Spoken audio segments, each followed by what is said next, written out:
Hello, সবাই কেমন আছেন? আশা করি ভালো। আমিও খুব ভালো আছি। আমাদের চ্যানেলে আবারও নতুন একটি ভিডিওতে সবাইকে স্বাগত ও ভালোবাসা জানিয়ে ভিডিওটি স্টার্ট করি। আজকে আমি বানাবো দুধ সেমাই। কম বেশি সকলেই এই সেমাই বানাতে জানেন। তো আমি কিভাবে বানালাম সেটাই আপনাদের দেখাবো। চলুন দেখে নিই আমি কিভাবে বানালাম। তো প্রথমেই এখানে নিয়ে নিয়েছি 1 প্যাকেট সেমাই। এটাকে আমি ছোট ছোট করে ভেঙে নিচ্ছি। দেখতেই পাচ্ছেন আমি ভেঙে গুঁড়ো গুঁড়ো করে নিচ্ছি, কারণ এটা লম্বা লম্বা থাকলে আমার দেখতে ভালো লাগে না।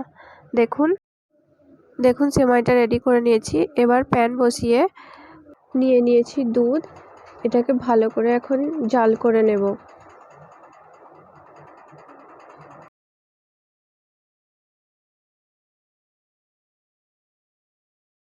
এবার ওই দুধের মধ্যে দিয়ে দিলাম 2টা তেজপাতা, 2 টুকরা দারচিনি, 2টো এলাচ ফাটিয়ে। এটাকে ভালো করে মিক্স করে নিচ্ছি।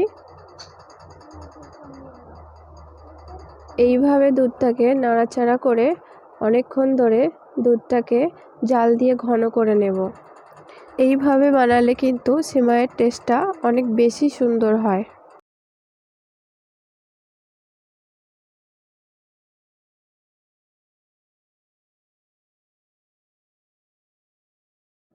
দেখতেই পাচ্ছেন দুধটা কতটা বেশি ঘন হয়ে গেছে। এবার কিন্তু এটা নামিয়ে নেব। এবার নিয়ে নিয়েছি প্যানেতে অল্প পরিমাণে বাটার। এবার বাটারটা গরম হলেই এখানে নিয়ে নিয়েছি কিছু ড্রাই ফ্রুটস। এগুলো আমি হালকা পরিমাণে ফ্রাই করে নেব। আপনারা চাইলে নাও করতে পারেন। এগুলো ফ্রাই না করেও দেওয়া যায়, এমনিও চাইলে দিতে পারেন আপনারা।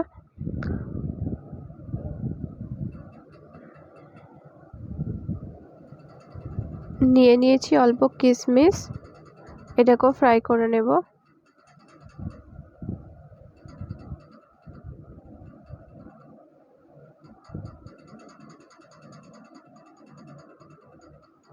এবার এগুলোকে তুলে নিলাম। আবারও অল্প পরিমাণে বাটার দিয়ে সেমাইগুলো দিয়ে লো ফ্লেমে হালকা পরিমাণে ফ্রাই করে নেব।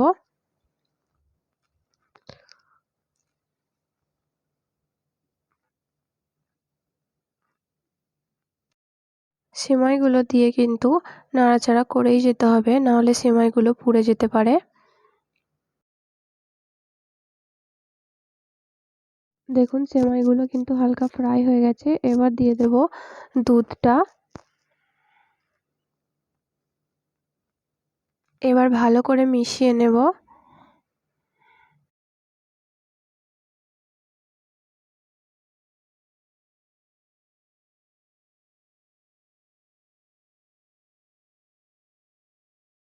যখন সিমাইটা ফুটতে থাকবে তখনও কিন্তু নাড়াচাড়া করেই যেতে হবে, নাহলে অনেক সময় কি হয় তলায় লেগে যায়। এবার আমি এর মধ্যে দিয়ে দিলাম চিনি পরিমাণ মতো। আপনারা যে যেমন মিষ্টি খান তেমন দেবেন। এইভাবে 3 থেকে 4 মিনিট রান্না করলে কিন্তু সেমাই সেদ্ধ হয়ে যায়, বেশি সময় কিন্তু লাগে না। এবার দিয়ে দেব ড্রাই ফ্রুটসগুলো, দিয়ে মিশিয়ে নেব ভালো করে। দেখুন তৈরি হয়ে গেছে আমাদের দুধ সেমাই সার্ভ করার জন্য। ভিডিওটি ভালো লেগে থাকলে অবশ্যই একটা লাইক করে দেবেন। চ্যানেলটি সাবস্ক্রাইব করে আমাদের পাশে থাকবেন। আজকের মতো টাটা, থ্যাঙ্কস ফর ওয়াচিং।